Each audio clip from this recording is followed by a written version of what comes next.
Fala est un migrant des rêves. C'était quoi le message de Fally d'hier? Voilà. Fala est Narsana, abeti Médé, abeti à l'autre téléphone, abeti 207. Mais la 207 alobi, bakanisa ki Congo e kokufa bakosio. Balobaka Congo e kokufa. Balobaka Congo e kokufa. Et puis 207 c'est la musique ni. Musique folklorique ya Congo. Qu'est-ce qu'on appelle concert? Concert il apporte ambiance. Batubaye, babandika la RDC, gardons l'espoir. Les Congolais ont dénoncé depuis plus de 30 ans. Mais nous devons prendre un autre Africain, Sidi Kiyaka. Un instrument local ya Mali. Betela biso hymne national ya Congo. Debout Congolais. Wana Malien mutaoluba.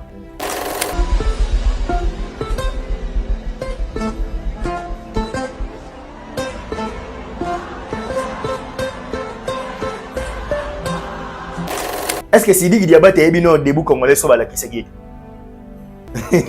Vous comprenez? Il y a un hymne national à Mali. Naïbi on entend mukete. Ah, Naïbi on entend mukete. c'est que bah ça c'est que répétition. La star fait rigola. Te faire un star te. Az artiste congolais. Ça belan. Te longola non star. Faire za star te. Te le artiste fait. Donc pourquoi il faut faire ça pour du soto CP? Parce que faire aussi a influent à côté Tali à France. Ndenge public et Zoloba, certains faire à l'équipe Fally il a une influence en France. Est-ce qu'il y a un artiste que vous aimeriez écouter particulièrement ce soir? Et Fally, merci. Fally. Est-ce qu'il y a un artiste que vous aimeriez écouter particulièrement ce soir? Dadju et Fally. Zéla net il met sa pape les apéwana. Sur le président Ferrari Robeta a représenté Congo et Zamabe. Il n'ose bien Kofi après au Québec en Rwanda. Après c'était major à poster vidéo. Ah, c'est il faut la langue au monde te te banan c'est la cause. Vous avez pas bien qui est. Oui, mais cause après possible. Mais comme en réalité timing oui. Oui. Parmi les bons, il y a le meilleur. Général Investment Service. Une société d'un Congolais aux capitaux 100% congolais. L'une des rares qui vous offre une gamme variée de services dans différents domaines. Nettoyage des façades des immeubles et de tout autre espace de vie. Dératisation, désinfection, désinsectisation. Production de papier hygiénique, production de glaçons, spécialiste en logistique, spécialiste de l'immobilier, boulangerie, traitement des plaintes. Il met à votre disposition des camions-bennes pour l'évacuation des déchets et immondices. Le tout à des prix défiant toute concurrence. Contactez-nous au 085 090 19 99 ou au 082 79 92 076. Rendez-vous au boulevard du 30 juin, immeuble Virunga, appartement 6, premier niveau, Kinshasa, Gombe. GIS, le meilleur.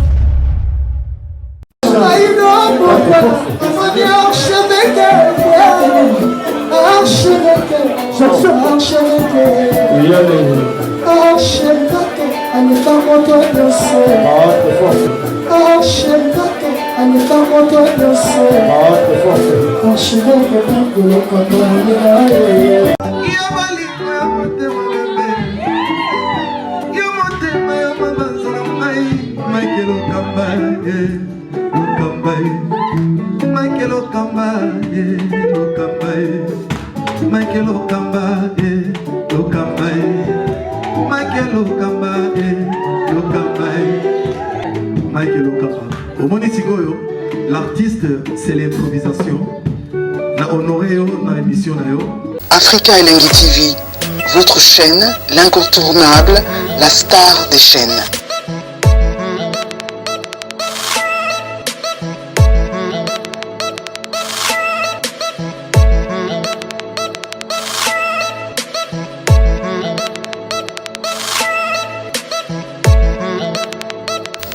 Africa Elengi TV, la magie de l'info.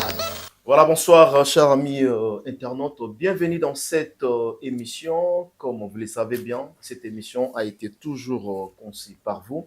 Une émission qui vous ressemble en même temps, une émission en caractère socio-culturel. Quant à moi, je vous demanderai tout simplement de rester connecté parce que vous aurez pas mal d'informations à travers cette émission. Mais comme vous le savez bien, mesdames et messieurs, tu as vu que concert la polémique, concert de solidarité Congo.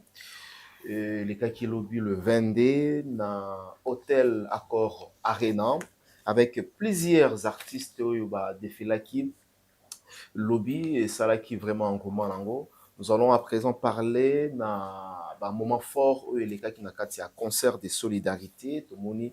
Comment est-ce que Congo et Sangisi Afrique Mobimba na artiste ba defilaki to beta masolo nango, mais pourquoi pas to beta masolo ya absence voilà, absence ya bande pembele ba gros poisson oyo bazala quitté le jour là.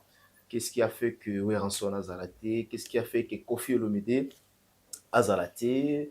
Qu'est-ce qui a fait aussi que Inonsbi a zalaté et le Bami vraiment est belé? Et puis tout solo là aussi par rapport il y a Fali Poupa prestation naie prestation il y a Redi il y a Miss Bailo Kanto prestation il y a Gims il y a Dadju quelle est la meilleure prestation de la soirée? Il y a le 22 Nakatia Hotel Accor Arena. Nous sommes avec Steve avant Richard Fongola. Steve Kambanga, avec qui nous aurons le temps de parler autour de cette actualité. Steve Kambanga, bonjour, bonsoir. Bonjour, bonsoir, archevêque Mike Lokamba. Bonjour, bonsoir, Nabatutu Baolandabiso en direct. Il y a Africa Elengi et Sengo Yarozala vraiment parmi vous pour tout réfléchir. Est-ce que vous avez un décryptage, donc voilà, décrypter oui. concert, il y a Congo Solidarité. Oui. Loko eza mamba Congo tozawana. Loko leza makamba Congo tozawana d'abord santé et puis moi mikolebele hein ouais. On est là. Absence na yo manqué biso présence pardon présence na yo manqué biso. Ouais. Il y a dans 3 mois tozomona na terre. L'essentiel on est là, où ils a parlé et bien à chaque fois qu'il y a quand même une invitation tout ça effort il y a qu'on honorer et bah contre-temps kaka santé ça va et nazamné en préparation et là au mot peut-être bon mot non trop scientifique on a préparé le mot est scientifique peut-être ti bah fin kaka fin à auto début mais encore si ça on encore dégager parce que ça au rédiger et c'est vraiment concentration on a tigé moi souki tout ça donc dans la penza trop concentré dans rédiger est vraiment sur absence des élections municipales et locales, crise technique pour l'effectivité de la constitution en vigueur. Donc, Tobeta Masolo, la forme de l'État, Tobeta Masolo, il y a comment il faut qu'on décentraliser. Pour la monnaie débat, on est côté, Masolo fédéralisme, il faut que ça unitariste, il faut appeler ça mécanisme. Pourquoi? Il faut que ça la régionalisme constitutionnel, parce que moi, droit on te le barre pour te dire ça on aura des émissions. Un scientifique, il faut comment empreinte. Non, on a acquis en pleine rédaction. Tout à fait. La minute on a ici et comme ma mise en forme et puis œuvre vous allez présenter na œuvre en coup de peine à dédicacer Fali Poupa parmi bah toyo baza vraiment na kata masolo na œuvre on a dédicacé bah tout moi belé bah politicien bah nani auto meka ko réfléchir pour un régionalisme constitutionnel qui est déjà anti-chambre et état fédéral. Donc voilà raison où ils en ont moi trop absent na média na ya kaya moment ko intervenir mais sur les sili tozongine tozalala. D'accord, très bien. Mais avant tout côté la sujet oyo ba te belé pe bazo zela biso sujet culturel na lingina to banana mboka to banana na étape ya mboka la République démocratique du Congo. Lelo pour une nouvelle nini oyo mboka izango tozan toujours na nouvelle il y a confiscation il y a babien il y a Kabila koto yo mambo ya mananga koto yo toza na dei ya pape tokufa na kati ya Italie to retenir nini na côté Italie ya mboka Kabila za wapi est-ce que vous avez une nouvelle ya Kabila et puis tantôt Kabila za na Goma tantôt Kabila za na Goma te tantôt balancer poursuite judiciaire et pas ya Kabila mais qu'est-ce qui se passe au fait Côté il faut réfléchir bien sans parti pris tous à la penza sérieux na ndenge to linga to loba mambo déjà mamba pape les actualités mondiales, le Congo n'est pas obligé et à côté en avant-plan. Ils ont plutôt une nouvelle religieuse. Donc, pape Nzambe Ayambaye et pape Nabiso, matang ils ont organisé à Rome. Ainsi, tout le monde en a bilili, n'engé matang ils ont se déroulé. Ben, on a peine de problème. En République démocratique du Congo, l'actualité, la quête de la paix, la recherche de la paix, de pour parler des Doha, bien que M23 n'ait pas claqué porte parce que l'exigence c'est inhumain en fait. Donc il a exigé un État ne peut pas céder.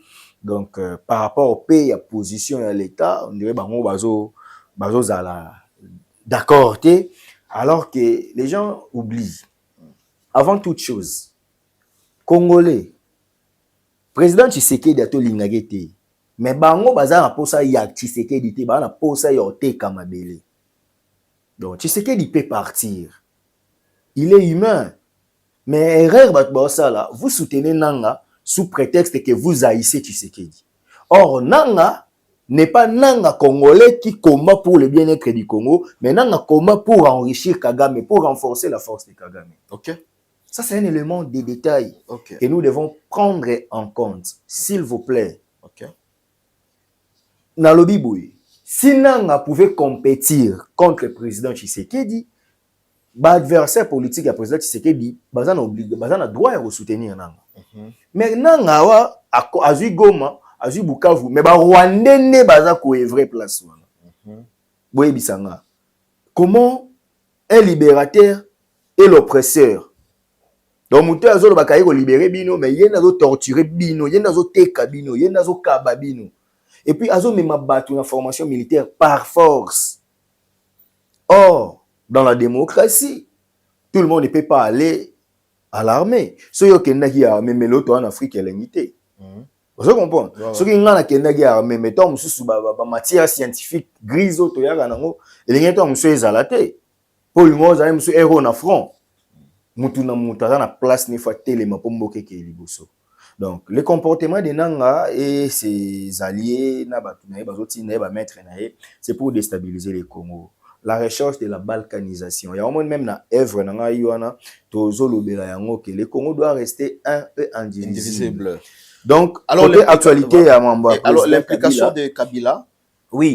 Ceux qui disent que Kabila ande mutu azana sima ya Nanga, Kabila azana sima ya AFC, Kabila azana sima ya M23, qui réagissez-vous parce qu'aujourd'hui tout le monde parle de Kabila et Tagoma, batumsusu balobi que no azalibanda, bon toujours ebate Kabila. Je vais maintenant te réfléchir, tout ça analyser pour me ba preuve. Kabila si bat bandolo ba AFC aza yende mkolo nango M23, je l'ai toujours soutenu.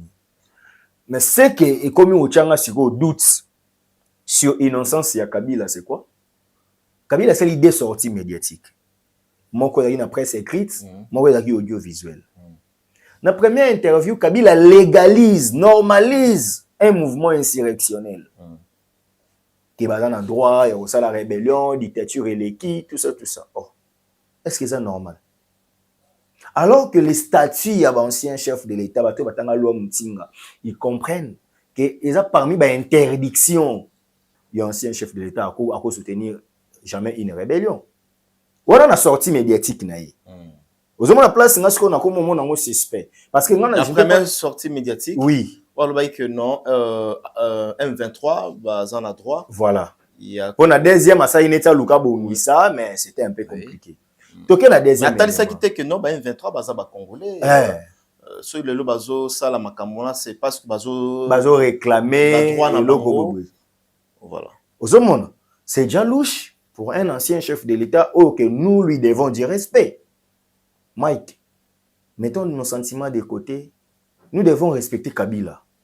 Alors, bon, par rapport à tribalisme, selon Kabila, Parce que M23 na kati M23 na ezaka ba Swahili te. Est-ce que na Congo to na problème ya ba tribalisme ba Swahili na ba Luba ba Congo na ba Bangala? Exactement. Donc il est tout dramatisé le monde. Na ceinture ya président de la République. Directeur de cabinet na Anthony Kinzo amuluba te. Wameso amuluba. Am Kongoti. Vous comprenez? C'est vrai. Nous aussi nous reprochons peu moi toye monsieur bakassenye za mo ebelé par rapport à l'institution mais so kei na primature Judith Suminwa aza ne Congo n'est-ce pas Sama Lukonde a Katangé Kamere Sud Kivu donc ba soye lukutu baza deux na ba institution étatique vous comprenez oye na Assemblée nationale de na tangi Sénat na tangi primature na tangi Mulubara président de la République. Ce qui a des institutions d'appui à la démocratie. Denis Kadima Moulouba, Christian Bossembe Mungala. C'est ça. En quoi tu remets le tribalisme dans la nous devons quand même réfléchir par moment. Deuxième élément. Kabila, Abima Mbokoyo, nga ebate Kabila, Abima na ninga mabe, nga ebate aza libre, ça ou ya lingi. Dikoute yo kaboy komi yo exil. Il y parce qu'il y a un ancien chef de l'État, peut-être que sur ça contre. Mais Kabila qui annonce son retour, a annoncé une partie orientale. Na polémique parce que akoko tapena Kisangani aussi la partie. Ils partie orientale, akoko tapena Katanga.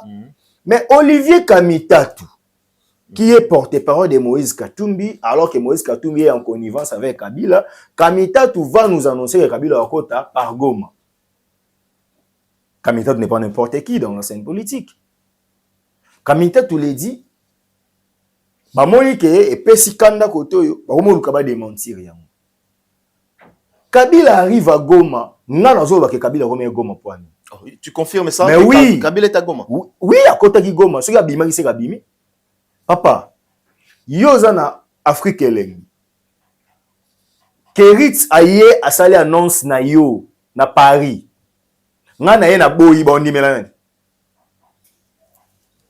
Bondi mena Keritz. Pour ça la rana yo, azara na yo. Richard Tessaya lobi a confirmé que le Kambaza na Paris. Mumaya ya boyi bondi melane.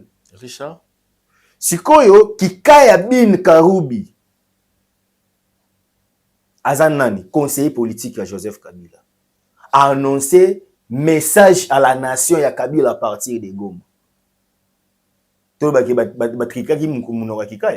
qui Barbara Nzimbi, notre conseiller, notre conseiller en communication à Kabila, a annoncé la présence de Kabila. Vous voulez quelle voix pour tout le monde Kabila à Goma? Est-ce qu'il n'a pas les droits d'entrer à niveau à Goma? Kabila non, il n'en a pas les droits. Pourquoi je le dis? C'est une zone occupée. Lui étant, Zélan expliqué yo. Moni, déjà au sala qui sorti médiatique, oyo et ralia qui on a batouana. Ozomon, zone on est occupé na banani. Na ba Rwandais, na ba supplétif, certains supplétifs, na bango ba Congolais. Mais Goma maison la carte ya République démocratique. Non mais écoute, c'est un citoyen congolais. Parce que bateau bazana Goma, baza inquiété parce que bateau bazana ba occupé Goma, bazo maltraité bango. Si lui voulait la recherche de la paix, il fallait trouver une zone où il y a pourquoi parce que ceux qui sont malam, ne fallait pas avoir un akakete. On a fait comprendre que c'est interdit à Kabila d'entrer dans le niveau à Goma. Oui, pourquoi c'est interdit? Pourquoi c'est avancer? Oui. J'ai dit, ce n'est pas interdit à tout le monde, mais pour lui, c'est interdit. Oui. Parce que selon la loi. Oui, non, Kabila, c'est non. Pas selon la loi, voilà. Selon la logique. Kabila, c'est pas n'importe qui. Vous comprenez? Un ancien chef de l'État qui a dirigé ce pays pendant 18 ans. Zone one est une zone occupée. Donc, lui, déjà, dire naye et qui en connivence na bango devrait éviter qu'aucun na zone one l'État gouvernant a la difficulté à contrôler zone one. Pour nani, présence naye fait maintenant savoir que il sait quelque chose dans l'occupation. Parce qu'il y a à cause de la partie à Kinshasa. Papa, Kabila a un Lubumbashi. Il a une province de Kinshasa. Pourquoi ce gars a une idée à paix Il faut que na Kinshasa. Qui a interdit Kabila ya Kinshasa? Pourquoi kokota na Katanga te aza na Kashamata? Pour na Katanga akobenga neti tolo ba question azaki na recherche AP. Akobenga nanga yaka na Lubumbashi. Yo quand si penza so Kabila aso bango ta mutako sote. Si Kabila prend son téléphone, appelle Tshisekedi.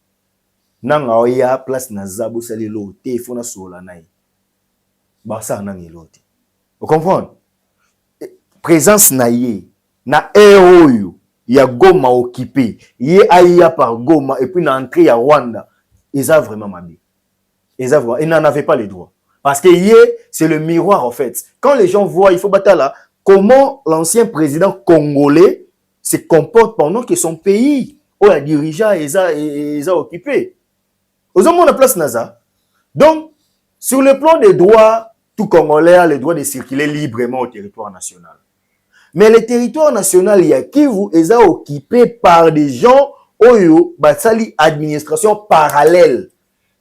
Donc, quelqu'un qui doit être pris comme modèle ne peut pas aller comme ça et puis avec une quiétude totale. Et il annonçait quel message? Oh, Batouni va annoncer.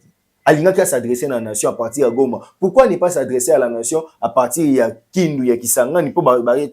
Ceux ici, ils doivent avancer, ils doivent prendre ces relais.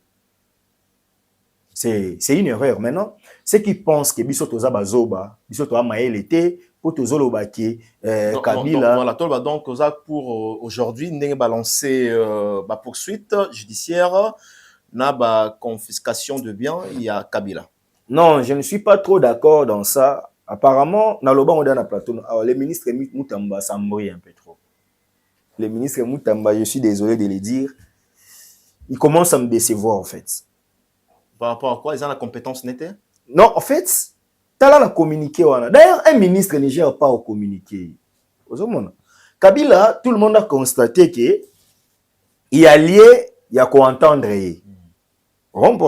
Vous pouvez l'entendre. Naza contre la justice. Naza contre ngote. Mais la forme où le ministre a présenté là, on dirait qu'il n'a pas sorti de douanier Kabila. Constant Moutamba devrait laisser la place au procureur près la Cour constitutionnelle de faire ses travail. C'est pas lui. Ils ont l'habilité.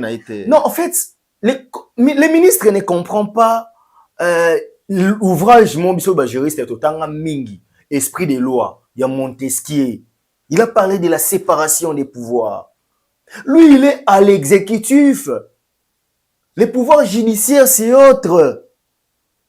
Kabila est justiciable à la Cour constitutionnelle comme ancien président de la République. Kabila ne peut pas être jugé à la Cour de cassation. Certains viendront dire que parce qu'il est sénateur. Non. Lisez. Même si il est sénateur, donc... J'ai dit, c'est la Cour constitutionnelle, non seulement elle est pour la conformité, veiller à la conformité des lois, mais aussi la Cour constitutionnelle est le juge pénal du président de la République, du premier ministre et leurs complices, et même de l'ancien président de la République. Et quand est-ce que vous avez que Constant Moutamba a dédouané Kabila? Non, mais déjà, le fait que Alobi a instruit Cour de cassation, tant Cour de cassation va se déclarer incompétence. Poursuite à Kabila aux Aïsou n'a sens.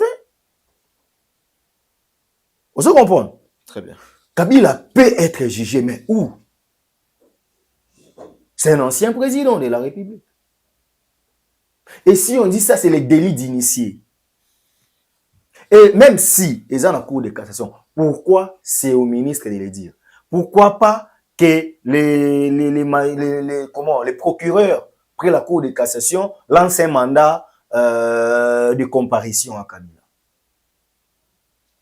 On pouvait savoir, accepter que procureur après la Cour de cassation lance un mandat de comparution à Joseph Kabila. Oui, mais le ministre doit veiller sur l'administration juridique, le bon fonctionnement. Très bien. De l'administration qui se rallie au ministère où il y a gérer tutelle. Et ça, la notion, En fait, nous, on comprenons le ministre Constant. Apparemment, ça va, on a soit Penza, ça va, ou parce que c'est un gars que les gens voient intelligent. Oui, les gens, nous sommes sur ça, nous avons besoin. Ou ça, nous avons boule qui est mais en réalité, c'est-à-dire. Il se contredit trop. D'accord. On dirait qu'il y a une limite, il y a ma compétence. Ah, d'accord. D'accord. Kabila peut être appelé à la justice. Et puis, qui vous a dit que ce Bengi Kabila, il faut pas condamner? Les gens, même pas il y a parti à Kabila, il s'agitera des fois pour rien. So, mandat de comparution, tu as une invitation. Bah, quand on appelle Moutbayo, qui est Kabila, pas présenté par moyen de défense n'était, Naï n'a soutenu qui rébellion, ce qui va élément naïe de preuve et convaincre, bah, qui est, bah, quitter. Et pourquoi précipitation au Kanga Biloko? Non, parce que il y a une violation. Parce que nous, lobby, dans la sambité, tout comme oui, ce sont des mesures préventives parce que bazomo na na ba affinité dans le mouvement insurrectionnel alors que c'est interdit par les statuts des anciens chefs de l'État. Au monde, par mesure de prudence, ça la gel de biens. Au monde, ba geler yango mais ça a été commis à l'État. Jusqu'à ce que va retrouver ici ceux qui va condamner ne ba okanga biloko wana mais ceux qui va condamner te ba ozo misele biloko wana c'est ce que dit la loi. Voilà. D'accord, très bien. Merci Steve Kambanga pour cette réflexion par rapport à Moka, par rapport à Marambozo de Ganakati, à Est. Donc, petit point de vue nayo très très bien. Vous avez un message pour na bandikotu bautalayo par rapport à Mboka. Mboka, mais j'ai aimé parce qu'il y a une note d'information que la ministre des Affaires foncières, la ministre de l'État avait introduit au gouvernement. Ba gouverneur oyo balinga ko kanisa ke bango bana ba compétence ya ko gérer même les affaires où ils a compétence à gouvernement central. Au mona ministre a nommé Moutou. Gouverneur pas notifié Moutou na gouverneur a boy. Pour gouverneur aligné za Moutou ya aligné. Oui. Au mona ce que mamami na kishese za la raté, il a mis dans la province. Pour gouverneur azo kanisa ke yepé fa nommé na compétence yanini au bande connaît non. Ce sont des choses qui doivent être bannies. Nous devons savoir les limites des compétences de nos autorités. Donc déjà le ministre, le vice-premier ministre et ministre de l'Intérieur, Jacquemaine Chabani Louko en tient compte et aussi c'est tellement important que Batumisusu Bayebake ceux qui ministres ceux à compétence il y a ministre il y a gouvernement central gouverneur tu ne peux qu'exécuter mais la loi te donne cette force il y a remplir forme et aussi un élément tant retourner dans le bien suspension il y a PPRD suspension il faut Bayebake suspendre PPRD pour Kabila ina Goma vous comprenez et puis Kabila peut tant m'amener accuser était pour ina Goma bazo accuser pour na ba propos na ye na ba annonce au batne ba salaki par rapport à ba acquaintance na ye na M23 mais en réalité la présence de Kabila à Goma cette coïncidence alors parce que kasi dans les dire non na uto lo bango non na zolo ba aussitôt to ebi ke Kabila za na Goma le lendemain mbala moko ba confiscation et bandit et puis ba suspension il y a PPRD président national lango comme on est Joseph Kabila comprendre donc si le président national du PPRD est en connivence avec l'ennemi, c'est-à-dire les partis comme et subissent la loi, il y a hiérarchie. Par rapport à l'idéologie, c'est que le bureau politique s'est réuni ça qui. Donc le bureau politique s'est réuni ça qui, c'est que Yebi qui est basé en connivence na M23. C'est la raison pour laquelle on doit suspendre les partis, mais ne pas confondre. Balongo l'agrément PPRD, PPRD existe encore comme parti politique. Et puis moi je pense qu'il continue à coexister. Mais l'activité est suspendue pendant que ça la enquête. Dans la minute ce qu'il y a mis mon PPRD présenté à ta analyste indépendant, analyste politique. OK. Donc la casquette à PPRD en tout cas. La casquette à PPRD ils passé. Oh là là là là là là là là là là. Mais moi je suis est-ce que na moment na pouvoir payer à Kabila ça là on a parti non? Musée Laurent Désiré Kabila avait suspendu les activités de tous les partis politiques. Okay. Maintenant, quand Joseph Kabila est venu, Asali œuvre on a sepelaka na ye asala unité abengi ba mouvement insurrectionnel nyonso bake dialogue babandi na Lusaka bakei bake accord de paix ti bref ba yosuka na Sun City tant bake na transition parti monté kenda ko Sierra Leone na rébellion tant azui mandat liboso de 2000 à 2011 parti monté Sierra Leone na rébellion 2011 à 2018 parti monté Sierra Leone moi pas suspendre paix ba activité ba parti ils allaient quitter. D'accord, très bien. Je pense que vous avez tout compris avec Steve Kamanga. Tout changer chapitre rapidement. Je dis merci na ya Willy Moucheni, le véritable accord d'Amboka qui nous suit depuis quelque part. On a PCA Bambote, ya Willy Moucheni. Et je dis merci comme ça à Choisi Matata, Ange Céleste, et Nigeria au Congo. Il a choisi Matata, merci pour tout. La RDC, concert de solidarité. Nous allons parler à présent avec mon invité, Steve Kamanga. Donc, hier, tout le monde concert Nengelika qui le vendait dans l'hôtel Accor Arena. C'était à 20h, ici le 23h. Quelle lecture d'abord au Kosala na concert wana na mon na ke lokola moi trop rapide mais avant tout nazonga moi muke lelo baeli biso likanisi ya malamu ya concert ya solidarité pona yo concert wana ezolo belaoni na kombo ya solidarité. Très bien, c'est de là qu'on va commencer. Oui. Génocide congolais, il faut qu'on en parle. On a tué des millions de Congolais par nos voisins en complicité de certains fils de maison. D'accord. Et parmi les voisins, l'avant-premier, celui qui s'est montré, qui n'a pas peur d'être contredit, qui se croit comme le plus fort de l'Afrique ou du monde, c'est M. Kagame Paul. On a beaucoup tué les Congolais. À ce jour, c'est plus de 10 millions de Congolais qui sont morts suite aux atrocités que la République démocratique du Congo en fait preuve. La République démocratique du Congo est victime de la mauvaise politique voisinage. Il est temps que nous dénonçons cela à l'international. Il était temps aujourd'hui que les Africains se solidarisent avec les Congos pour que ceci s'arrête. D'accord. Voilà l'idée première. Il y a concert, il y a Congo Solidarité. Voilà. Félicitations. Nabandeko organisation. D'accord. Omoni pardon. Moni lelo génocide rwandais. Rwandais ça l'effort ba convaincre Mokili ba boma Rwandais. Oui, si on a tué les Rwandais, dites ils étaient combien? Maintenant, nous, les Rwandais nous ont tués plus de 10 fois que les Rwandais tués par eux-mêmes. Si vous devez avoir pitié, si vous devrez être solidaire entre les Congos et les Rwandais, vous devez vous solidariser avec qui? N'est-ce pas qu'avec les Congos? Parce que les Rwandais, c'est 600 000 morts. Mais les Congos, c'est plus de 10 millions de morts. Plus de 30 ans qu'on tue au Congo. Moi, je n'aime pas parler même de l'Est. Parce que moi, je considère les Congos. On tue au Congo. Les femmes sont violées. Les enfants déambulent, deviennent orphelins. Ils manquent à quoi manger. Tout ceci se passe au Congo et c'est plus de 3 décennies. Quand tu as âge Nabiso, si tu as 40 ans, balongoli 30 ans, 31 ans.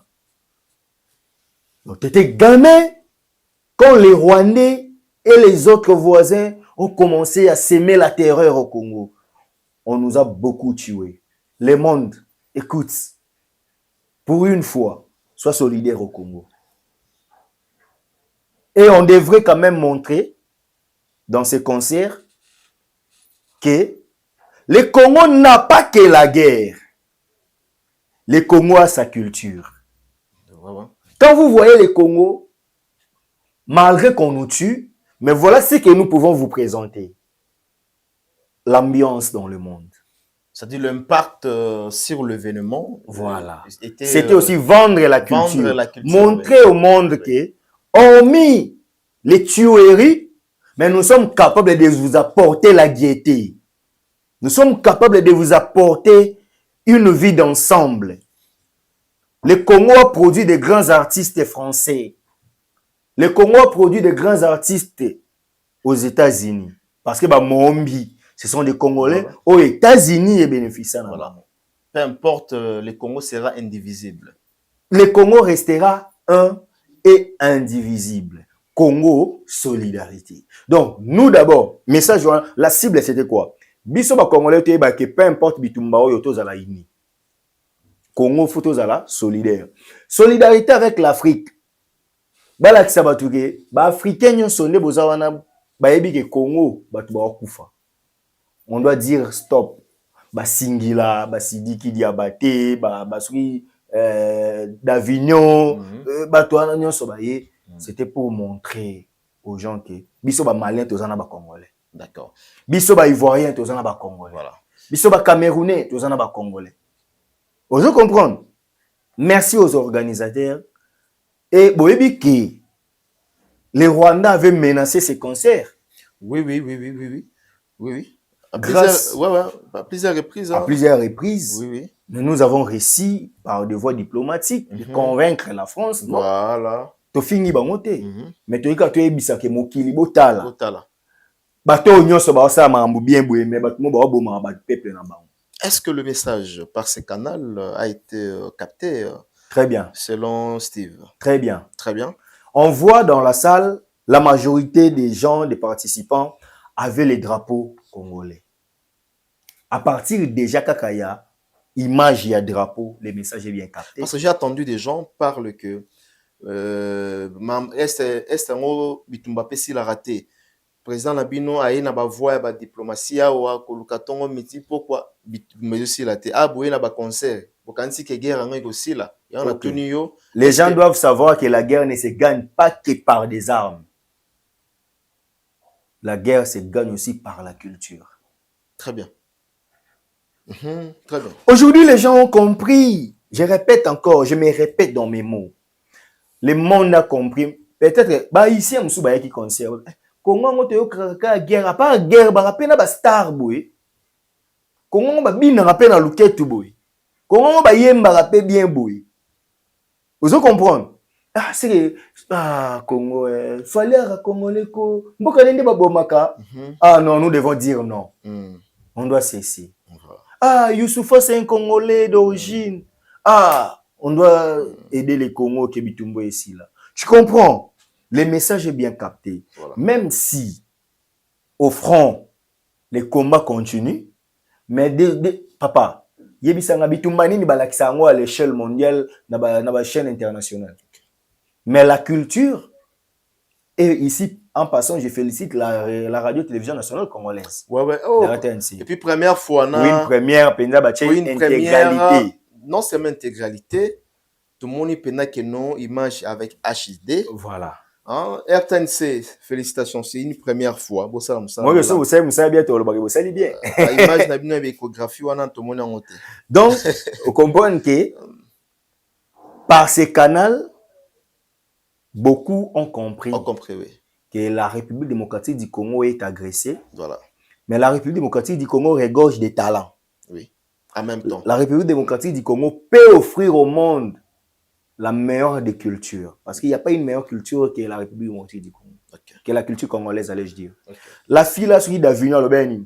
Si tu n'es pas américain, sois au moins un Congolais. Ah ouais. La prestation est. Voilà, nous donc, sommes fiers. Mon débat, américain, danger. Danger, oui. Parce que nous sommes Congolais, tous les gars américains. Tous les gars américains. Tous les gars américains. Tous les gars américains. Tous les gars. Au moins, je Congolais comme un standing mode de vie américain. Ah, ici, monde entier, mon temps pousse à nous. Là, vous avez dit, vous avez totalement raison. Je vends mon pays, cher monsieur. Ne me tenez pas rigueur. Ouais. Nous sommes le premier peuple que Dieu aime. Physiquement, nous sommes beaux. Ah ouais. Nous sommes trop intelligents. Nous sommes visionnaires. Nous sommes ambiants. Les Congolais s'est donné de l'ambiance. Quand on est dans les réseaux sociaux, les gens disent que, en tout cas en Afrique, il y a 3 pays qui animent l'Afrique. C'est la RDC, c'est la Côte d'Ivoire, c'est le Cameroun. Donc sans nous, l'Afrique est amorphe. C'est pourquoi, chers messieurs, chers Africains, chers humains partout dans le monde, nous voulons que vous soyez solidaires à la République démocratique du Congo. Que la guerre cesse. Que les destructeurs du Congo arrêtent de tuer les Congolais. Voilà, c'était ça les messages. D'accord. Quand on a besoin de détails. Vous comprenez que c'était important ouais. que le concert on est bête. Voilà, Congolais, Téléma, et puis tout pour la patrie. Bendele Ekweyate, donc le grand message au Kaki Lobby.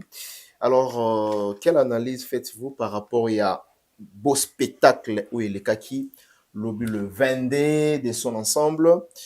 Par rapport à... Tout le monde a réussi son pari par rapport au rôle de PSI. D'accord. C'est que les gens oublient. Tout le monde ne pouvait pas faire la même chose. Ok.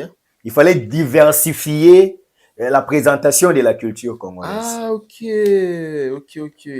Et à moi, petit polémique, ouais. Bah, comprendre été. Bah, on comprend le pété. Ah là là. Il y a un il y a pour t'expliquer. D'accord. Avant de taper na mozino na yango, nazo bomba ona parce que yango nde matière ya lelo. Tu remarques, ozoloba awa solidarité, Congo et Rosala pour mon ko kabwana te. Mais tout le monde déjà ebandi ko kabwana. JB Azawapi. Kofi comme légende Azawapi. Ou ransom. Muto yoto ebele na basho Azawapi. Congo encore toujours ba ko kabwana te, Congo bandi ko kabwana. OK. Mike Lokamba. Combien de sportifs, joueurs, footballeurs congolais toi na bango? Bah c'est bel hein. Na terrain ba beta aka 11 points. Petit na biso no a Sadiki. Afouter. Combien de matchs à la aligné comme titulaire? Quand on fait la sélection, nous devons savoir que tout le monde a se retrouvé car Malaman une équipe Eurobanda. Mais un ambassadeur comme Kofi Olomide, il représente la République. Bon, on a concert à concert à ambassadeur. Tu as Congo Solidarité. Ils ont concert à ambassadeur. Celui qui représente la RDC. Qu'il le fasse étant ambassadeur. Oh, yo mon ambassadeur na biso Emile Ngoïka Songo kuna na concert. Yo tu as ambassadeur étatique. Est-ce que mon qui est kuna a télémi pas loba? Bon, on a ambassadeur, on sous na moni Dadju, na moni Gims. La mon maître Gims comme étant ambassadeur. Donc, 2 sur 3, déjà, ça va. Et puis, tu baxi légende. Oh, mais légende, il fallait Zalaki. À représenter les légendes, Kofi. Ouais, Kofi, il fallait légende, oui. Ouais. Si.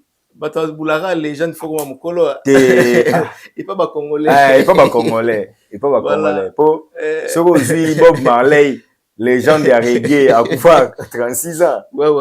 Ouais. Brice Lee. Légende, il y a les arts martiaux chinois, enfin, 32 ans. Ouais. Ok. Donc, il faut bailler bas. Dans le bi absence, il y a oui. N'a rien expliqué. Oui, Rajibe, Kofi et autres, ils ont eu sélection. En communication, il y a une cible qu'on doit atteindre. Bah, promoteur, il y a événement, bah, talaki, que Congo, il y a musicien, il y a série 7, série 6. Batala qui bateau baza capable de capter message. Génération Oyo. Bateau ba na 40 ans qui ta. Ba fan na ba fali na ba mususu. Vous comprenez? Il fallait amener les gens. OK, ayebi Youssoufa. Quand Youssoufa, Monique Youssoufa sa tête d'affiche à Oya. Et message est le cas. Il fallait amener Gims. Ok,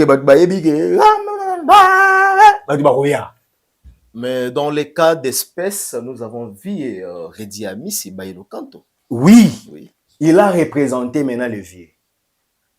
Parce que il y a aussi des gens, ok, so ba yo ki Redi, baloba oh, Redi azaki wana oh, so ki Redi azaki, c'est que Kofi Jibe Wera bazati. génération na bango eza respecté. Tout comme peut bakoyo bengisa bakoyo pe kozwa Koffi Olomide na zolo ba. Kasi nango na place ya Koffi Olomide bazui ready. Mabeza. OK. Donc na place ya Koffi bazui ready, bo sepelté. Ready à légende té. Pas le bama légende té. Ah. Et puis que ready a bêta plus de 150 chansons. Bailo canto. Siko. Ready na ba œuvre té. Nani na Congo oya ebinze non ebimi lokola moi tindikataka ebimi lokola 12 to lo bango batunde balimba ke ebimi lokola 12 batunde balimba ke ebimi lokola 12 soko lobi Koffi azate il est ambassadeur Gez Batiki Wera bazuredi ami Gez représentait une génération de trentaine oh basala la musique urbaine na bango basala rapé succès alors qui paye mon côté ba yebele donc moni il y a eu l'inclusivité na concert wana oyebisanga te lelo au moins ezangaki lelo ezangi na concert wana te tout le monde a été représenté alors les représentants ya est au batubele baebi comme Inosbi yango pezangi te qui a dit que Inosbi a représenté vous allez me parler ici Gloria Bash Gloria Bash ça native ya STT mutoto wa Goma mais entre biso entre nous batala na bato batala biso entre Gloria et Inosbi qui fait mieux. Ah donc biso to ça ce calcul par rapport à bateau biso to linga to ça calcul par rapport à seuil de représentativité. So seuil ya représentativité pour na fait la Gloria. Na lobby te il faut la Gloria. Au lobby muta est là qui représenter ti. Mais ngana biso Gloria Bachela. Qui a dit que pour est la représenter faut ga nani azala. Chitubia artiste. Mais autour ba ah ils a bateau puis ba ils a génération ils ont influencé. Mais oui Gloria Bash wana papa. Oui, que Gloria muta saline à partager les podiums, c'était Gims. Nayebi melanzolo ba engaki ozala susu mie. Te mie wana eza po yo na batu mo boyebo kanisa ke faki za Inosbi. Mais personne n'est indispensable. Choix ya ba promoteur eke na Gloria Bash popé faki pe moi si ba Bash pe ba représenter gender. Il fallait aussi qu'il y ait le genre. Tomoni Gloria Bash, Tomoni Céline Banza, Tomoni Davino, Tomoni aspect mususu. Beats, normalement, il y a événement, et un message est véhiculé et comment. Ça a bien capté.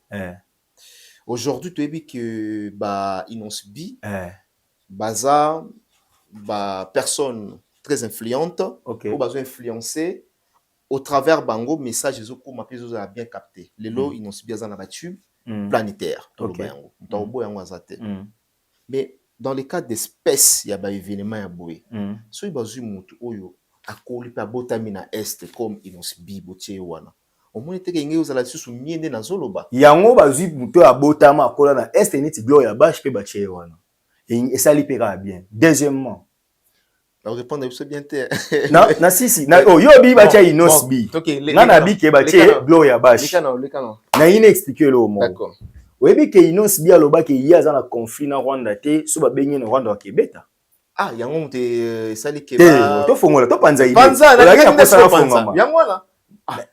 Na ebite fungola. Na mata malembe ndaka na belemo. Progressivement mata na yo. Inosbi so ba bengi na Rwanda na minute so ba chembonga wa Kebeta. Ah, na ndenge tension zabwe. OK, na limite. Oye mo mtasala interview. Puis ba bi sa senga pardon aboya. Aba senga pardon te za ye. Siko biso to na posa Congo za solidaire. Comment to mema muto azane près au Québec na Rwanda? En réalité. Et puis la guerre là. On sait que non, et attends, la guerre là n'est pas seulement la guerre. Attends. La guerre, yoka, la guerre étant, la guerre, on a posé à ici là. Il faut que tu aies la représentativité, c'est tout. On n'a pas besoin de figures des gens. Vous comprenez? Bisso, tous un conflit na peuple rwandais. Mais quand même, bango bazo ça l'effort ba côté sa bango na ba cour na bango civisme ke, il faut bazo mabele na biso za ya bango. Parce que biso photos appel na artiste baza capable de dire non. Au moment na ni Fali bakuta na Kagame na mama Union africaine. Vous avez vu l'attitude de Fali face à Kagame? Expression faciale ya Fali, oui. Après ça Kagame mbota tali lo mpanzi. Aebisa yeke na d'accord na bêtise au salate. Mais Inosbi na Koffi ba après au Québec na Rwanda. Mais Chicon. moi je pense que les APK yango ka ndete. Les APK likambo ki bakobenga tout le monde. Tout le monde en te. fait basali sélection. Basali sélection. Oui, donc net ozabwe Aaron Van Bissaka abeta na Manchester United azade mais le but de photo longola ikoko peut on na Jordan to longola e wana na latéral droite toto zo 4 latéraux droite to tcha bango na terrain jour moko. Voilà. Na baksali sous permettenga na baksali sous artiste moko o peut pas influent na mboka pe libanda o bien la star Ferregola. Te faire star te. Mama na mono te grand artiste congolais. Te longola non star. Faire star te. Le artiste Ferre to kende. Comme vous voulez, l'artiste faire star te. Ah artiste. Mais ba golo bazolanda yo faire star te. OK, c'est bon. Pour na calme. Je suis à l'aise. L'artiste fait rigoler. Voilà. Azate pour nani. Pour la sélection. Il est payé en sélection. Mais oui. Sélection, c'est-à-dire, on prend ceux qui ont le souffle, ceux qui sont dans la vision, il y a coach. Promoteur, à ta ligue, j'ai besoin de Fali, j'ai besoin de Gims, j'ai besoin de Dadju, j'ai besoin de Youssoufa, j'ai besoin de Gez Mawete, j'ai besoin de Gloria Bash, j'ai besoin de Singila, j'ai besoin de Sidiki Diabate, j'ai besoin de Céline Banza. Ezaï. Comprends? Très bien. Biso sko to limito koma, mayele koleka mukolo événement. Oui, conception, nous la conception et émission. Et biso ba kono ta makasi na critique. Je yo sala cahier de charge émission no eskas biso to zaka. To zalate. Mais au moins la ba ba ko fin émission. Voilà, il faut ça mais ngam na concevoir, respectons au moins les œuvres des gens. Il faut respecter l'architecture ya mundo. Bon, muta sali loko na ye. Abengi ba artiste o ya monike, oyo ara na public boye et comme ça message boye. Parce que pourquoi il faut faire ça pour biso to sepe. Donc tolinga conseil il faut faire azala parce que faire aussi az influent à côté tali à France. Ndenge public ezoloba certains faire alegi Youssoufa une influence en France. Non, je crois pas. Aleki Fali n'a influence en France. Non, il n'y a pas comparaison. Aleki solidarité. Non, mais on a le bibi. Bolinga bo mais on le voit Eza ko Kabwana. Eza mamba ko Kabwana. Te faire Gola, c'est un grand artiste congolais. Au prochain projet so ba tché biso to monde normal. Moi aussi j'ai dit que so bo sali projet mususu. Zela neti met sa pape eza pe wana. Soki ba bi pe faire mo. Eza mabe. Ah, ça veut la railler. Ah, au-dessus d'affaire, la messe à pape. Ah, on t'aime ma belle. T'es na m'aime ma belle, t'es na biboui. Est-ce que oh, qu'on a pas besoin de représentation. Ah là là. Eh bien, ton pape Jean-Paul Dakoufara, président Kabila, na président Bemba à l'époque, président na premier vice-président. Bah que na matanga pape. Oui.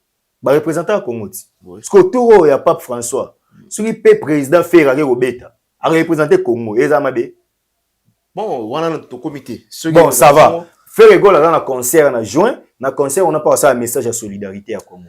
Yo kanisi que Soki, parce que Zela na peso, idée muso ezani. Concert wana ezali nde bato ba kanisa te fali boya, bosala obino bolinga te. Concert wana ezali na objectif message à véhiculer puis recette wana ezana côté oyo ba okata pona ko mema en aide, ko mema aide na ba victime. Dans tout na plan, dans tout na bit concert on appelle chose.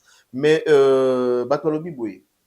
Bokanisi parce que concert wana apparemment sous au patronage de la République démocratique du Congo. Ils allaient qui na veille à concert wana. Bokanisi so bolongoli concert wana et Congo et na Kinshasa. Est-ce que fait rigolo à Rosala na parmi na bato ba prester? Les gens comment on le fait rigolo, il faut pas imposer à na makasi place Faliaza.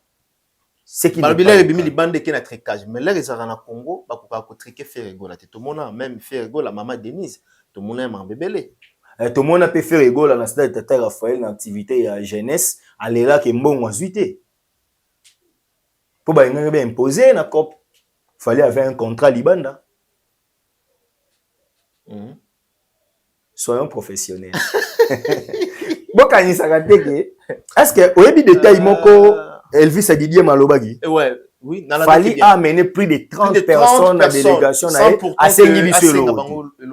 Ça ce n'est pas la contribution na mboka. Mais est-ce que basenga ki batuna ki artiste nyo surtout baboya ki yango? Te na lobi boyi. Oui. Pour battre kanisa ke tricage, est-ce que fallait mutasala ki casting? Paul Bakeboya na faire été. Non, parce que là, mon Charles, biso tout bien entre Charles et Ferregola. Bangonde ba promoteur événement. Ne biso ba producteur. Oh, papa, initiative. Donc Mike Lokamba. Bagolo na côté la bino omoni. Soki ngana yo to, e bonga na côté la bagolo te. Ngana yi ngande ba comprendre que voisin na yo. Soka lambi ma deso linga ma desu, aza obligé yo pesa oti. Soit pesi yo te, eza droit na ye. Soka pesi yo te yo silika pa lambi ma desu yo linga ma desu, au lieu ma desu nete fo yo silika. Charles Tabou, à part Kobe Balana Ferry, aza promoteur, oui ou non? Oui. Oh, bango basali idée na bango, basali na bango, batali par rapport ya imam na bango, bamoni efere aza na liste na projet na bonté. Tala, ba grand joueur combien ba longwa na ba équipe a minene pour coach abike na vision na nga azati.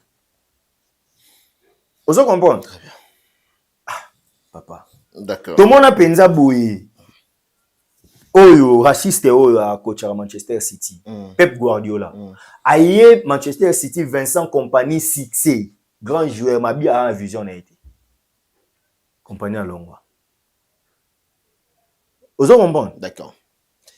Alors, parmi les détails au Didier Deschamps kata Karim Benzema sélection française. Benzema faut jouer. Ah, faut jouer. Bon, c'est comme ça, hein. On ne peut pas baser tout. Concert wana ba si ba comprendre concert à Congo ou concert bandi 20h 15h dans amateurisme. Concert ils a chaud. Il y a chaud. Parce que ba sala ngo 3h30. No 3h30 on fa ba sala pe casting abatu ndenge ba kosalela ngo. Donc so beto ba kisa isu ba 15 minutes ba faire ya ba kofi bonga na linga futa ba air wana. Et puis soki pelo ko komi mulaye za so elengité. Elengi na ngo po ya 3h au moins que to ça to décortiquer phase par phase. D'accord. Ba Gaulois boza na concert on a beau taper solidarité congolais beau beta solidarité congolaise allez je dire beau beta pe banzembo o bokanisa ki beau véhiculer pe message. Très bien. Tokangi parenthèse ya Ferregola mais na rozong ça Ferregola na moment moko et vous allez lier la question où on retourne en dekonanga Steve parce que apparemment l'imi Ferregola trop yango parce que non les Obama que ceux qui absence à Ferregola les a remarquables. OK la soirée. Mais na bombiango na ozonga. Na bit ya concert en dehors il y a message à la véhiculer. Kozwa mbongo komemela ba victime. Oyebi ke faire à la kara biso ke mbongo ya stade de Martyrs 40%. To mbongo nyonso recette babaki 40 c'était 40%. Faga memela ba victime à est. Ouais. Bomona pas c'est ça là ma. Annonce basala officiel. Mais bon, c'est des coulisses. Tenabi annonce tant basala officiel. La suite, accessoire sur les principales, c'est un principe de droit. Annonce au salon na TV. Et comme elle a remise, il faut ça en coulisses. Faut ça en opéra na TV. Mais le coup m'a été fait gola. Vous avez la solution parce que toujours kabat de que belle bazole là. Banda boloba que font la récolte besoin. Si le sans suite. Donc, tu as même argument. Mon indéco, Steve Azol, tu as un argument. Vous pouvez savoir ça. Après, ça n'a pas de liboso. Il y a martyr. Après, ça n'a pas de victime à est. Concert, on est dans une idée. Bon, on a cagnon, ils ont un quota moro pour soutenir la victime. Objectif principal est la visibilité de la dénonciation du génocide congolais. Donc, pour rendre visible les dénonciations. Que tout le monde a comprendre que le Congo est agressé. Il y a un moment où les musiciens vont défiler. Les musiciens vont défiler. Didi Stone, Nike. Toujours Didi Stone. Après ce message. Voilà. Et ça qui rôle, ça qui est. Didi Stone n'est pas chanteuse. Bon, comme tu es une influenceuse, tu es mannequin, au téléman à podium, au loba, message non est capté. Voilà. Ce que quand ils dirait fagi mutunyo c'est le balwa Didi Stone. To côté si qu'on a décryptage, il y a cancer. Il y a certaines personnes bah yambi en bien, il y a d'autres bah lobby et simbité. Ah moi zimbi enda yemba ke simbité. Bah lobby non événement bah simbité. Pourquoi simbité? C'est parce que on va pesa mawa. Ou on va transmettre batu mawa parce qu'aujourd'hui tout le monde plaire batu est. Balobi, il fallait transmettre mawa. Bango baye na ba chanson ya bolingo. Par exemple, le cas de Fali, nengi balobi. Est-ce que ça là qui est important, Fali ayemba Afsana?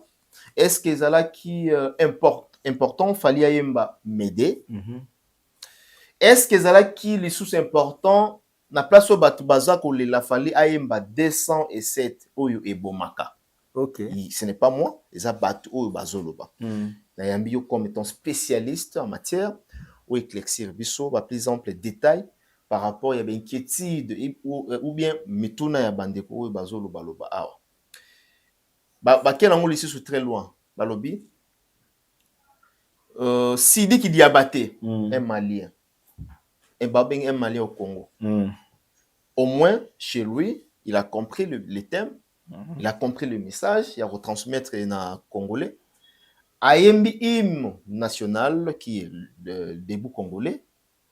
Après ce message naïe, parce que na kati ya début congolais, tu as message où il y a bokabwani ezala te na kati ya mboka na biso. Tous ala toujours ini.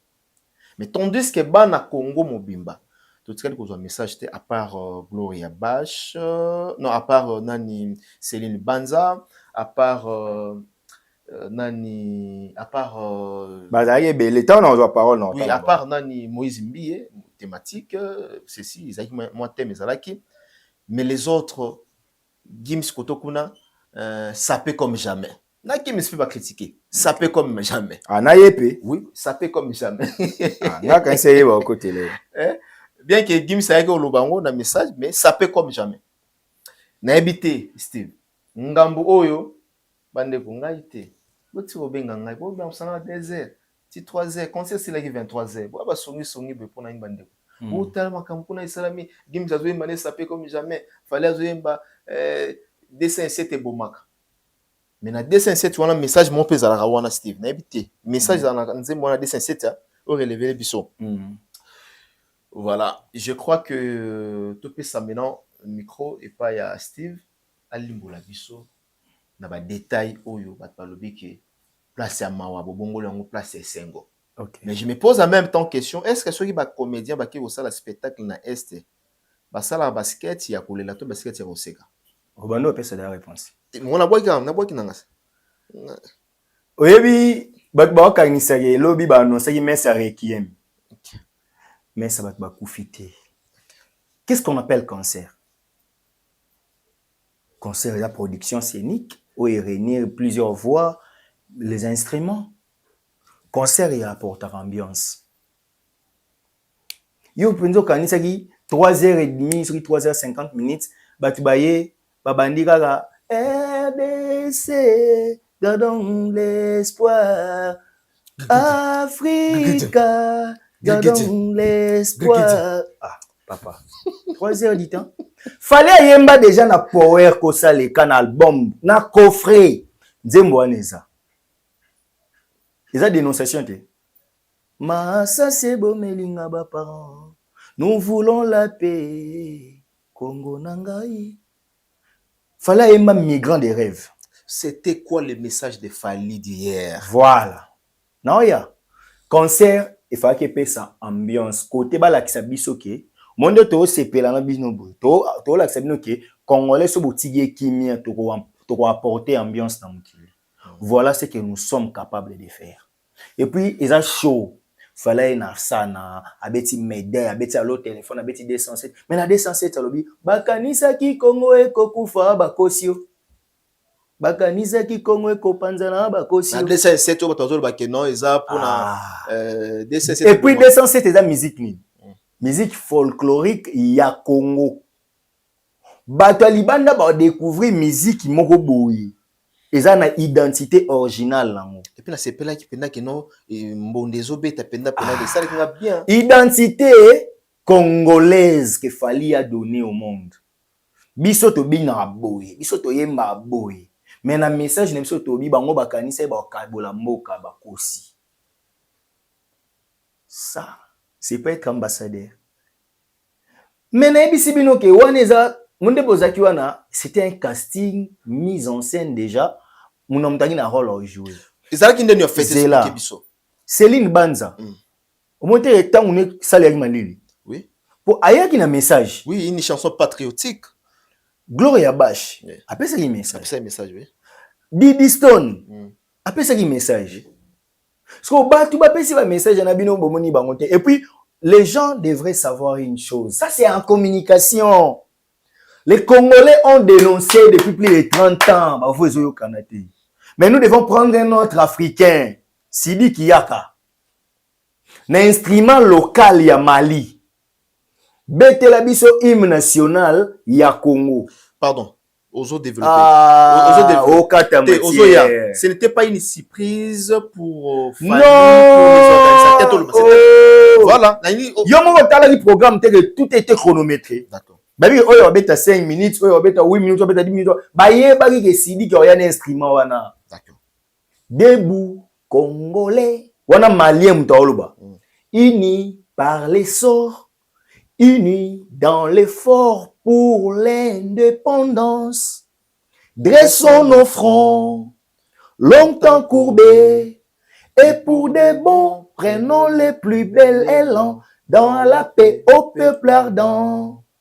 Par les labeurs, nous bâtirons un pays plus beau qu'avant, dans la paix citoyenne. Entonner l'hymne sacré de notre solidarité, Congo solidarité, fièrement saluer l'emblème d'or de notre souveraineté, Congo, donc béni, Congo, désaillé, Congo, au pays, Congo, bien-aimé, Congo. Nous peuplerons ton sol et nous assurerons ta grandeur. 36 juin, au doux soleil. 36 juin, dit 36 juin. Jour sacré, sois les témoins. Dans le 22 avril, jour sacré. Jour sacré de l'immortel. Serment de liberté. Que nous léguons à notre postérité. Pour toujours. Parce qu'il y a un message à Congo solidarité. Il y a un hymne national. Debout congolais. Unis par l'essor. Unis dans l'effort. Donc, Congolais, nous sommes tous à la unis. Tout télémis longio va quoi ici biso na bitumba. Mais ce qu'on mutayo betango un malien. To ebisi été, il faut ça la ngopo. Ba malien non va comprendre que ba congolais ba tchelongi na semingi pendant 30 ans ba oboma ba ndeko na bango. Congolais télémis longi. Ô peuple ardent, par les labeurs, nous bâtirons un pays plus beau qu'avant. Tout ça, msala pour tout ton amboko et les kao et babébisi. Vous comprenez?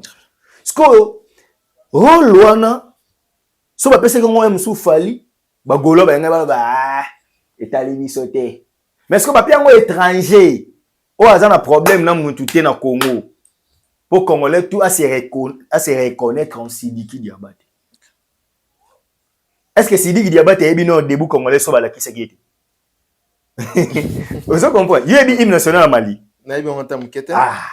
C'est que c'est que répétition à maîtriser. Voilà. Et puis, on a un instrument traditionnel. Fallait descendre cette musique traditionnelle. Sidi qui dit à bêti hymne national congolais na instrument traditionnel. C'est-à-dire, ceux qui disent que fallait une chanson amoureuse. James a un moment à Yemba, Kagame rime avec 3 gamins. Est-ce qu'il y a un lobby? Yemba ça peut comme jamais. Pour battre, avec le temps, on bête ça peut comme jamais battre au CP là. Mais na souka message, APC. Dadja, je m'appelle Dadjou, je suis l'enfant du pays. Ba beti, ba beti. Tant Dadja bête sur Django wana, ezanze mamboka. Ezanze mamboka te. Yanze mabolingo te. Te batiso ba tu beti denze mabolingo pena. Denze mo na bosa ba titre. Batu bana kanisa. Batu ba kanisa ki ifaki tozala wana mawa to telemi. Jaloux je crois. Nzemba faire nzemba wera yemba na ba Nathalie Makoma yande ya UNICEF.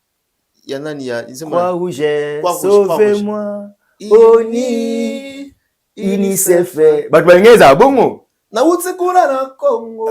Nazonga Kishasa Malebo, na kende kuna na Guinée.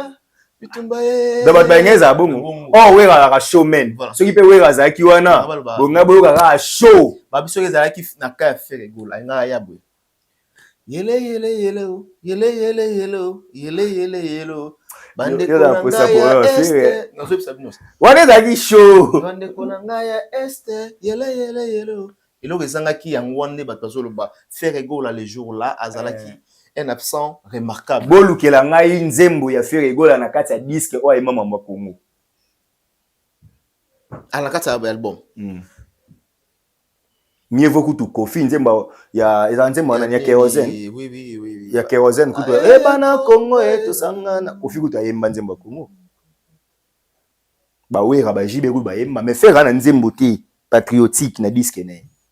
Na ba disque. Bato ça la confusion te. Azolo bana kati ya album. Na bana kati ya. Po nzembo oyo wana bayembaka wana eza période ya M23 na 2012. Ba musicien tu bayembaka ba nzembo ba Est. La Coste pe kutu bayembaka. Voilà za yengo ba on. Ba pesi. Wana eza libanda. Oui, bo sali nzembo ba financer bino production tout ça. Bando yo tikelo be mina ku ba cassette iti. Vous comprenez? À l'époque obe mina mutaka président Assemblée nationale. D'accord. Alors, oloba nini na bato bazoloba que bato faut bayeba ke concert wani réussir. Gaz ayembi na zatu na pesa yo tu na tu na suka apesi message. Balobi Gaz, côté Gaz balobi. Na loba mutu to a. Mutu nyoso to bato balobi bazoloba. Gaz ayena bankoro na kati ya soirée. Tozolela bato zokufa. Po musique ni la bongo. Et bien encore te. Nous avons micro te. Mais musique ni ya mwana. Non, non, non, tous à sérieux. Tous à sérieux. Non, non, par rapport à bon, ça peut comme jamais la soirée. Il y a guerre. Encore écoutez le kuna na salle neni. Bon, ça peut comme pas battre au kufa mais ba ipsi ba la sapazali. Encore ça. Tu mets encore l'identité congolaise. Vous qui faut payer mindele. Congolais. Oh. Combien de stimulants est-ce que mon stimulant est congolais? Non, je ne défends pas Gaz dans des bêtises. Mais quand même, nous devons dire certaines choses. Encore, où t'as Katanga? Où t'as Katanga? Et sous Katanga, RDC? T'es bimara. Eh, yo kenda poto. Et comment la Château Rouge? Et comment la Château Rouge? Oui, les kaka boka mwamba. Bah, pourquoi mon salaire là? Bango stop. Pande kubota na boka ta live so bosale la moté. So ke poto tuyo. Betaka tuyo mona sima Château Rouge ba. Mwamba. Mwa ya la pembeni mwamba. Ezakani la.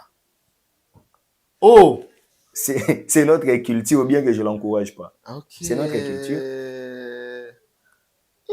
Mundela ebinde batrika matiti. Mundela pas bon. Oh. Bongo ba vitamine E wana ba melara ba bongo ba betaka na ba tonga. Pas en performant. D'accord. Alors, bien que moi je conseille toujours les gens d'être naturels. Normalement. Mais le problème est que je reviens au message. Gaz a donné un message. Oui.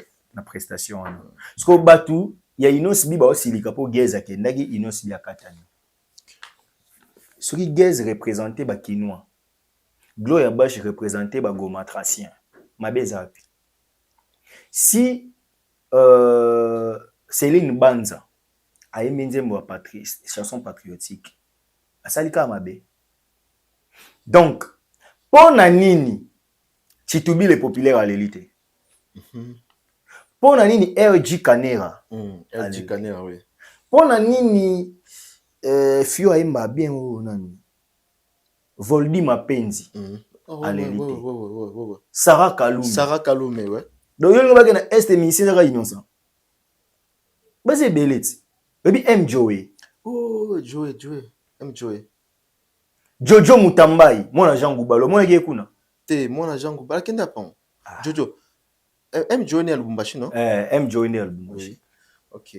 Jojo, et si elle est quelle? Oui, à Kenda. Alelisa Kon. À Kenda. Azana. Pour que ce soit mon agent Goubalo, tout agent Goubalo. Azana. D'accord. Yebisanga, Jean Goubalo, coup de babengé. Mais à ça, il y a un problème. Mais bon, il y a une émission. Kofi, JB, pour les gens qui ont l'élite. L'eau, kanza l'élite, point. Très bien. Vrai ou faux, l'un des moments forts de la soirée Solidarité Congo, c'était avec Sidiki Diabaté. Oh, mais vrai? Pourquoi j'ai dit vrai? parce que mutunyo soit presta qui appelle ça le moment fort. So bobika ya Sidiki bo ya mwana bisonani. Notre fille influenceuse congolaise. Nani Didi Stone. Oui. Parce que Didi Stone tolo bagay ezaki moment fort.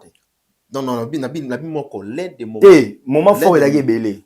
Mais ya Sidiki Diabaté, c'est vraiment tapé parce que c'était Didi Stone ayembate azaka na maloba yo pesa. Sidiki Diabaté pas yembité ma bête son instrument. Moni mon amtaki na qualité message. Fala bi bakanisa ki Congo ko kufa basuki. Koto Gimsa ya lobi non, il faut botika ko bomo batu. Dadjo aye abi je suis l'enfant du pays, apesi pe message. Brigade pa ye animal l'action que Congo pa animation ezalaka. Bon. Ba musicien tout ba beti. Et l'homme de la soirée? Tout le monde. En tout cas moi je préfère ne pas polémiquer. Tout le monde. Ouais, l'homme de la soirée pour moi, tout le monde. Oh, Là, on chantera la question pour nos réponses. Non, on chanté. Ma peine, on a la réponse. Qui a réalisé la meilleure prestation de la soirée? Tout le monde. Meilleure, ils ont raté. Tout le monde. Tout le monde. Na bête ma belle lobby. Tout le monde a bête bien. Dans un qui plus performant. Tout le monde. Pardon. Au succès, batana lo ba fali. Bacha Daju, Bacha Gims, Bacha Youssoufa. Alors ceux qui disent que la première position c'est Gims. Bon. Ah, wanobi ceux qui disent. Zela. Ngasko na che fali. Otalaki dio zela pardon. Otalaki dio ya Singila na Youssoufa. Carton. Elego Nathalie. Je vais te chanter. Il faut on a classé on a playlist na. Ah, omoni. Na bendi bango. Parce que omoni bolinga bo kende nango na angle ya polémique pour Gims ce qui fallait l'axi mutuka et pas l'axi mutuka et bi maloba ba tchai polémique té. Tout le monde en tout cas. Papa, ezaki Congo solidarité. Tout le monde a bien presté. Au lobby le plus performant, au lobby tout le monde. Première position. Fali. C'est ça. Deuxième. Youssoufa et Gim. Et Youssoufa et qui? Et Singela. Deuxième position, Youssoufa et Singela. Troisième position. Dadju. Ok. Et quatrième? Gims. Oche nani wa Moïse Mbie. Te omoni sikoyo. Parce que Mbie abetaki esimbité. Parce que bolingi to longole poni. Parce que bon, na ko ba luka pe na bi première position Moïse Mbie. Donc c'est-à-dire tout le monde a bien presté. Au monde no tchenga na mbara des choix. Pourtant on a check 4 Moïse Mbie azate. Mais tant on rappeler nga na réaliser prestation Moïse Mbie. Il faut taper na top 2 normalement. Est-ce que dit que Gims ça les playback? Voilà, photo. Mais Moïse Mbie a salagi live. Moïse a sali live. Fallait salagi live. Fallait sali live. Moïse a sali live parce que batando beta sima tout batnanga na yebi bango. Cédric Beton a donc tout le monde a polémique, tout le monde a bien presté. Mais félicitations à Pasteur Moïse Mbie. D'accord. Félicitations à Pasteur Moïse Mbie. Et puis, namona ki moi si mo pa yemba nzembo nzambe wana. Mori na yebi epete. Anga pe na yebi oui, nzembo nzambe. Alata ki mo maputa boye. Namona ki écoute un moment donné na ki la na monika rayi bon, et ba toi ce qu'ils ont na tellement na yebi ki te. Qui pas qui mo sous-souté oui. Au monde. Donc félicitations à la réserve de l'Éternel. Voilà, félicitations à batne konyo surtout. Namoni bato héritier place ba ole raté. Non, namona ta spirites mo ta do critiquer conseil. Namona ka ba golo na ba kofifil. Kaswa golo biso ya faire za kenyeza miseke. Batanga ba ganga disusu. Azara na Adidas Arena. Mystique ni ezalaka. OK. Boa concert na ING, bo somba ba billet. Otala ki bat vibrer salle makas. Papa. Nazo ko vibrer salle makas. Basé belé. Pour falita ma koti. Pona yo ozomona ke Gims na fallait vibrer salle koleka. En tout cas ba vibrer ki. Ba vibrer ki. Tena biboy. Te yosko zo lingaka to bimisa moko aleki batu pani. Est-ce que mon aki tango brigade zela tango brigade obwaka. Zela. Na biboy pardon. Na Congo numéro 1 musique na Fali. Pone to zo lingaka to bimisa yeke numéro 1. T'es pas Zaradia numéro 1 na OK, jour où on a soirée à lobby. Nana vibrer salle à vibrer salle makas. Fali. Voilà. Même Mbie pas dit à vibrer. D'accord. Merci. Je pense que nous sommes arrivés. Est-ce que autant qui prestation il y a Singila tango abetaki yemo. Ngana ko tala Singila le ba betana na Youssoufa. Na Youssoufa. Abetaki no yemo kwa fa ba yo betana. Wana na kata kyango. Donc on sentir que Singila était au point. Singila, bravo. Bon, qui a Singila, boka télé vidéo. Félicitations. Man, félicitations les gars. Félicitations. Et puis Nathalie interview na Yves Abdallah. On voit. Nathalie interview na Azaki clair. Ça doit finir la guerre au Congo. D'accord. Félicitations à Herman Amissi. Oh, Herman Amissi aussi. Oui, félicitations à Herman Amissi. Et puis, félicitations à Yves Abdallah. Bassali, grand boulot. Mamie, il est là. Félicitations à Christian Lusakweno. Rachel aussi. Kisita. Rachel Kisita. Siméon Isako. Oui, oui. Batunyo Sobo Kendagi Wana, vraiment. Ouais. Eric Izami, Oui, tout ça. Donc, je vous ai vu. D'accord. Nous sommes arrivés à la fin. N'habitez Elonito Zangisi Obakisa. Pour anisser le ABTD. Eh, c'est le Kanga Gout. Ah, impossible. Il ça le matin, le robot ça n'a jamais. C'est le Kanga Gout. Il est capoté. Voilà. Bill. À chaque avion, mbang. Moni Bill Clinton. Yewana. Aki. À chaque invité. Tout là, tout l'amour qui te montre, c'est le yo. Natala qui na TikTok nae a posté. A tie affiche wana. Il y a Congo Solidarité. Il y a qui a c'est le yo. Alors qu'ils ont été annoncés pour les concerts Solidarité, c'est le Scram et Bill Clinton étaient introuvables hier. Herman pas presté na podium. Oui. Et pourtant, il n'y a pas d'acquis dans le programme. Oui. Voilà. Va se retrouver introuvable dans Katia Hotel Accor Arena. Où sont-ils passés? C'est le Scrum Nabil Clinton Bazo. Déjà, félicitations pour eux, le fait qu'ils soient invités. Oui. Ils ont le col à une équipe nationale, Naël Moukao, Aye, match bandit et Souki Abetite. Mazaki Naban. C'est-à-dire. Est-ce que bien que ça y va en peine sur le net? C'est ouais, éviter net c'est mais faut tout l'an de la paix en faut c'est le capable de tout non ben Charles aussi c'est Michel c'est là où l'appel à Guinée ayaki ka ko participer mais c'est la fiche et puis comment c'est le nettoyer billet après c'était major à poster vidéo c'est il faut l'an de lango nous mon te to banam c'est la cause est-ce que c'est le hasard qui est invité à ça? Et puis, dans le programme, non, il faut tout l'année là. Mais ce qu'on a réfléchi, boy. À cause de la oui, mais cause de possible. Mais comme en réalité, timing. Oui. Oui. Bon. C'est le pas d'animateur. Bon. Comme sous Gims, après Gims, yo bêta, mais timing est simbité. Tous on regarde dans ma bêté. Au 12, au humilié, au ni. Et ils appellent comme Taïwan, non, ça sont une équipe nationale. D'accord. Non, ça sont une équipe nationale. Mais petit moi bêta, petit déjà bien c'est le. C'est la petit moi bêta en Real, Arda Güler, grand joueur. Petit on a soit une équipe nous sous numéro star, mais en Real avant dans la banc. Et le but est avant dans la banc on a fouté tout, bah ça la genko. On parle, on a bah petit roi, petit Andrick, neuf à Real loana. Avant dans la banc. Mais Azafo Nefté, la preuve dans la Coupe du Roi Tcharababi. Aux monde. Donc, l'homme sous c'est le à comprendre. Ils appellent comme pesé. Vous comprenez? Ils comme pesé. Mon brigade, dans ma bête brigade a la actualité par rapport à ça. Brigade a bête na Sena, Nadaju, ambassadeur. Ambassadeur, ouais. Ma bête na Nadaju. Na minute au brigade. Ça l'appelle brigade. Donc, na minute va ko privilégier brigade pas un élément en pesa. Parce que c'est le à Mbani. Alors ça a recours dans la maison mère. Bien que brigade pas ça qui recours dans la kala, mais tant que zo ngana Dadju moni qui ba une actualité. Oui. D'accord. Différence entre c'est le brigade. Différence entre c'est le brigade et ngwana. Pour Bill encore en tout cas, ils aura la même chose. Moi je pense que le fait que ba tchaki bango na casting c'était déjà une bonne chose. C'est pour montrer ba ta faire na ba ta kofi wa silika que même ba ope ba kenda ki nyoso ba betité. Nyoso ba betité oui. Les ari na wali kambuya ko sala baninga mabete. Voilà, tout à fait. Voilà, merci. Nous sommes arrivés à la fin. Toutes les questions sont posées, je pense. Et voilà. Toutes les réponses aussi. Et puis Samy. Et puis Samy, oui. Très bien. C'est par ici que nous bouclons cet entretien. Je dis merci à Steve. Merci Lokamba. Peut-être dernier mot et puis remerciement. En tout cas, Tolobi, on a rigolé, hein, Tolobi, mais le message important est que tout ça, non, moi, pas polémique sur la musique. Na mam na bisa musique, c'est bon.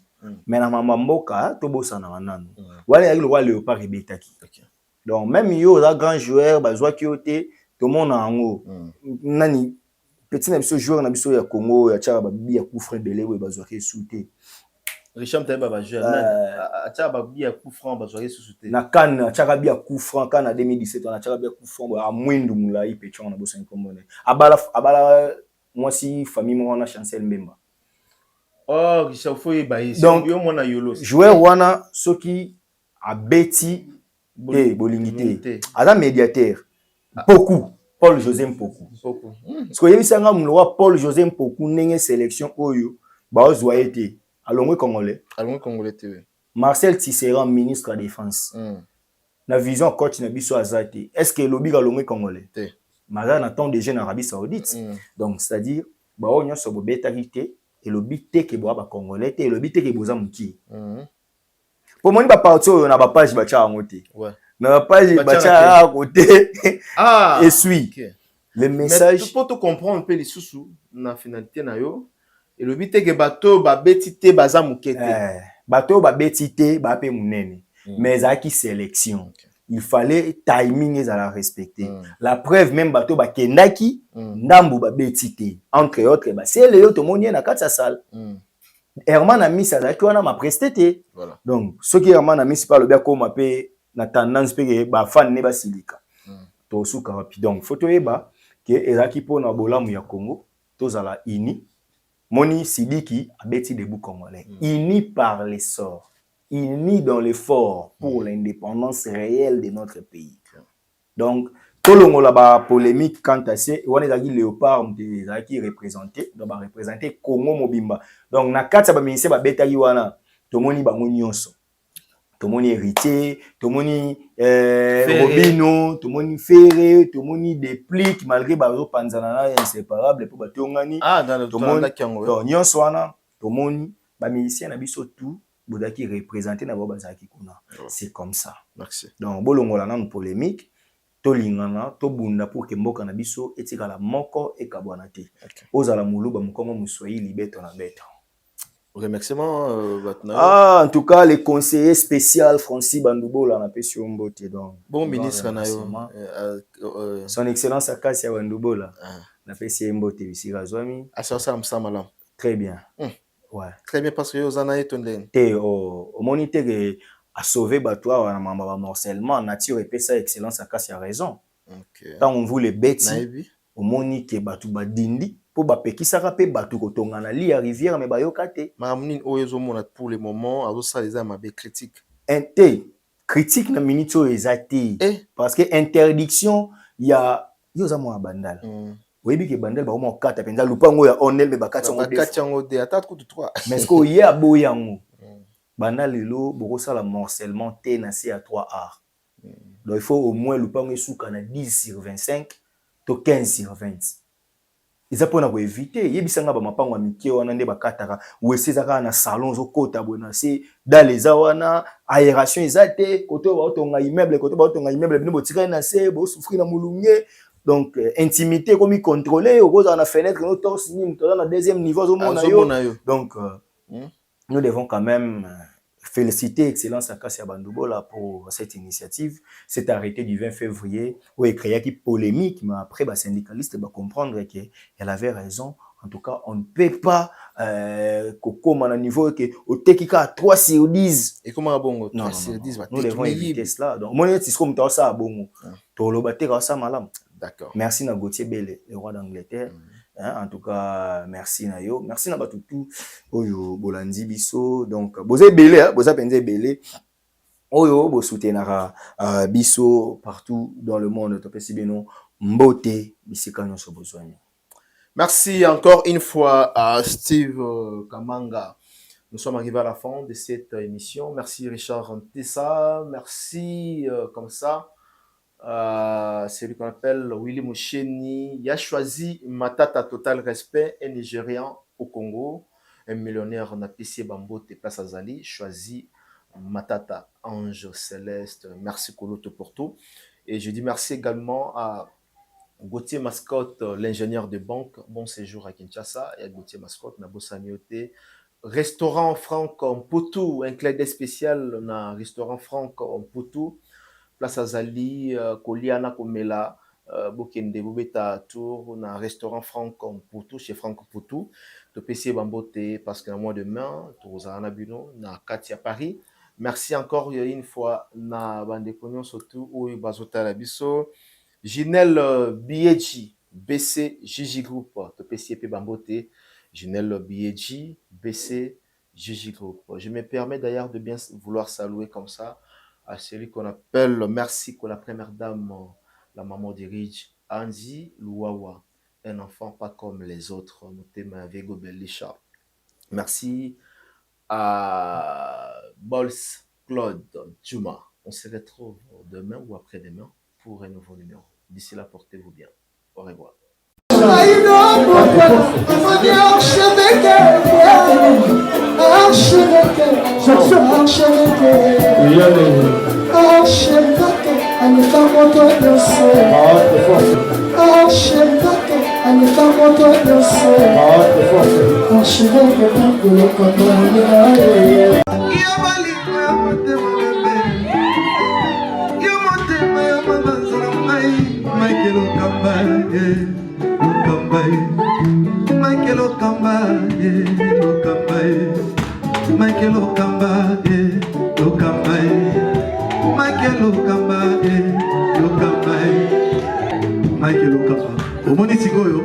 L'artiste, c'est l'improvisation.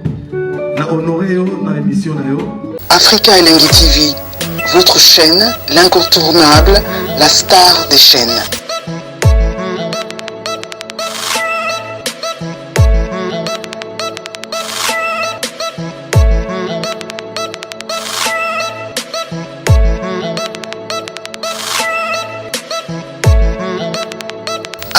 Africa Elengi TV, la magie de l'info.